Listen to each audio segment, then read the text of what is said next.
Michael hadn't meant to work through another weekend, but the deadlines at the investment firm waited for no one. His life had become a blur of long hours and late nights, his world reduced to numbers, reports, and the relentless pursuit of success. That morning a detour disrupted his usual commute. Roadwork had forced him down a side street in Greenwich Village, past a small antique shop he didn't remember seeing before. Through the window he caught a glimpse of an elderly woman behind the counter, placing something into an ornate wooden box. Hours later, as he reached into his coat pocket for his apartment key, his fingers brushed against something unfamiliar, a small brass key, old and tarnished, yet warm to the touch. He was certain he had never seen it before. The discovery unsettled him.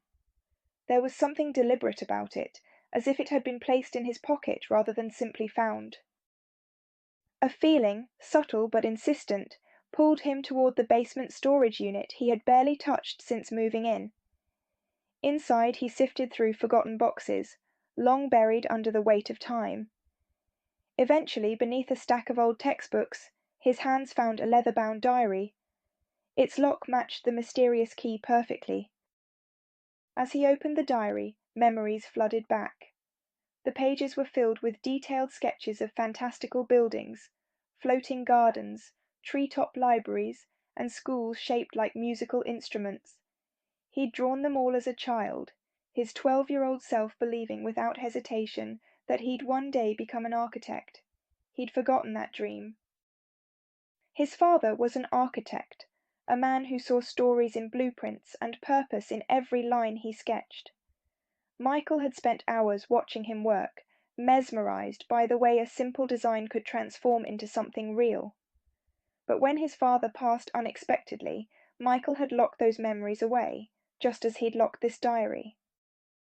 Somewhere along the way he'd chosen practicality and financial security over passion and dream. That night he didn't sleep. He read every entry, tracing each sketch with his fingertips. The dreams he'd abandoned stirred within him, resurfacing with quiet insistence. Over the next few weeks the margins of his financial reports filled with sketches. During meetings he found himself analyzing office layouts more than spreadsheets. His colleagues noticed the shift, his ideas became bolder, his strategies more creative. 3 months later he enrolled in evening architecture classes. His first project combined his financial expertise with his rediscovered passion, a proposal to convert abandoned buildings into affordable studios for artists. The city planning board approved it unanimously. The brass key remained on his desk, a quiet reminder of the door it had unlocked. Several times he tried to return to the antique shop to thank the woman who had been there that morning, but each time he found the shop closed, its windows dark. Eventually he stopped looking. Years later, as he stood before the entrance of the newly completed Children's Arts Centre, a building designed with sweeping arches and open-air classrooms, he reached into his pocket, running his fingers over the key's smooth surface. Above the doorway, an installation of brass keys glinted in the sunlight, a tribute to the moment that had set everything in motion. Some keys unlocked doors, others unlocked something far greater,